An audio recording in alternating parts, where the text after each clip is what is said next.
Shalom. First off, I'm going to start off by saying all praises to Yahweh Bashim Yahushai, Bashim Karkadash, double honors to the elders and apostles of Great Millstone, peace and mercy to the hopeful elect, preaching His word in truth and sincerity. This is another lesson coming out in the spirit and power, who the world ignorantly calls God, whose true name is in the Hebrew is Yahweh. Bahashem means in the name. Yahweh Shai is the true name in the Hebrew for who the world calls Jesus Christ. I'm the brother Tazabon of Great Millstone, Arizona, Camp Lord Will, with another video to edify. I got a lot of information, a lot of videos to go through. This is going to be a long one just for the sheer fact of the videos. I'm going to try to remember to put all the links in this. And, so we'll start it off.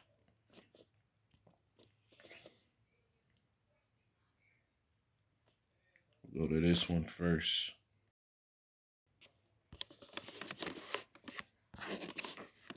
Do any of the vaccines on the childhood schedule contain monkey kidney cells? Well, the polio vaccine does. Are you aware of any simian, monkey, viruses, meaning viruses that come from primates, that contaminated polio vaccines and infected individuals receiving the polio vaccine? Yes, SV40. Okay. And what does SV40 stand for? Simian virus 40. Okay. Was it the 40th simian virus found? Is that Yes. why it's called? Are you aware of any virus from any animal other than simian or bovine that is in any vaccine? Yes, there's a pig virus present in one of the rotavirus vaccines, circovirus. Do any of the vaccines in the childhood vaccine schedule contain blood serum from calves or other bovines? Calf serum is removed before the vaccine is used because you don't want to sensitize the vaccinee to cows. What is this? Vaccine excipient and media summary. Can you go to Kinrix on the first page? Yes. DTaP IPV. Do you see in the third line down, it says calf serum? Do any vaccines on the childhood schedule contain embryonic guinea pig cell cultures? Varicella vaccine was passaged in guinea pig cells. Do you know if any vaccines contain cow's milk in it? Derived from cow's milk? It could be, casein, for example, could be. If there was casein in the vaccine, the child could become sensitized to that, correct? Well, I'm not sure about that. You're not sure anymore about that? Do any vaccines contain egg protein? Oh, yes, influenza. Do any vaccines contain gelatin from pigs? Yes. Do any vaccines in the childhood vaccine schedule contain human albumin? Oh, yes. Mm-hmm. What is human albumin? Human albumin is part of human serum. It's part of the blood that is liquid. None of it remains in the final product? I don't believe so, no. Yeah, because that could be problematic, right? Well, it could be. I mean, if the individual is not healthy. Or if maybe some of the human blood components bind to some of the aluminum and develop antibodies, self-antibodies, correct? If they develop antibodies against a serum component, that would not be good. Do any vaccines on the childhood? You see? This is just one video of like 4 or 5 I got to bring out. Now, this devil already said that if any of these vaccines contain any cow casein or cow serum or cow blood, and it's left in it, a person can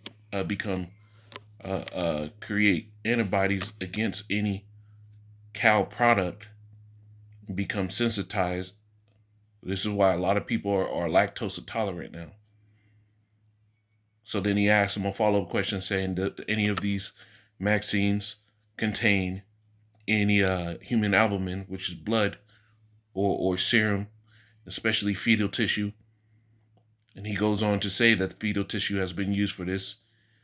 If it's left in the vaccine, could it cause the body to make its own antibody against itself? And he tried to walk around that question.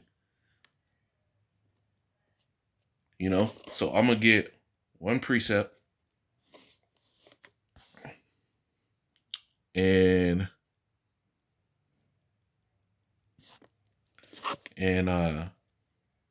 we'll go back to these videos. Leviticus, I think it's Leviticus, or Numbers 19 and 13. It says, I started at 11. He that toucheth the dead body of any man shall be unclean 7 days. Now this is just for touching a body, right? He shall purify himself. He shall purify himself within the 3rd day, and on the 7th day he shall be clean. But if he purify not himself the 3rd day, when the 7th day, it says, then the 7th day he shall not be clean. Whosoever toucheth a dead body of any man that is dead, and purify not himself, defile the tabernacle of Yahweh. And we know what the scriptures say about those that defile the tabernacle of the Lord, which temple you are, right? The Lord, the Lord shall destroy you. It says, in the soul that it says, and that soul shall be cut off from Israel, because the water of of separation was not sprinkled upon him. He shall be unclean, and his uncleanness is yet upon him. Right? So you taking human albumin, which they admit, and let me get that article, which they admit, the CDC, right here. CDC admits aborted fetal tissue used in vaccines. Watch this. Oh, and I don't want to download that. That's going to be a huge file. Here we go. We'll just go to this.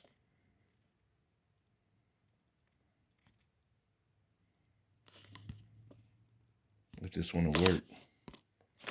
All right, this is from, what is this from? NCBI. I don't know what this is. NLM.gov. So it's a government agency, right? It says, use of aborted fetal tissue in vaccines and medical research obscures the value of all human life. It says, in medical research, right? I'm going to go right here. In medical research, cell lines that were generated from elective abortions should be avoided, and alternative cell lines of licit origin utilized. And it doesn't matter if it's aborted or still. This is what they're doing. They're using aborted fetal tissue. We just read the scriptures where it says if you touch a dead body, you're going to be unclean, right? So let's keep going. I'm going to go to the next video. This is let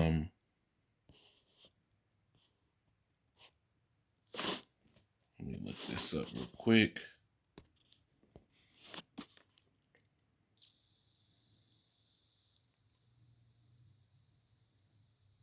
Hi, my name is Paul Offit, talking to you from the Vaccine Education Center at the Children's Hospital of Philadelphia.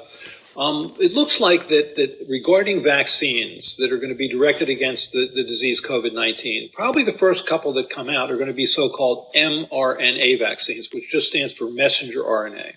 So how does that work? The good news I get about this vaccine is that we know the protein that comprises the virus that we're interested in. It's that protein that sits on the surface of the virus, that emanates from the surface of the virus like a spike. And that's the protein that's responsible for attaching the virus to cells. So if you can prevent the virus from attaching to cells, you can prevent the virus from infecting cells. We also know the gene that makes that protein. The gene is called messenger RNA. Messenger RNA is the gene that eventually is translated to become a protein. We all have messenger RNA in our body because we make proteins all the time. And usually the messenger RNA, after it makes that protein, degrades relatively rapidly. So the way this is going to work, the mRNA vaccines, is it's the mRNA that codes for that coronavirus spike protein. You're inoculated with that small little piece of genetic material. That genetic material then enters your cells and is translated into a protein, in this case, the coronavirus spike protein, which is then excreted from the cell. So in essence, your body makes the spike protein, and then your body makes antibodies to the spike protein, all because it's been instructed to do that. Your cells have been instructed to do that by this little piece of messenger RNA. So they're programming the body to create the disease within you.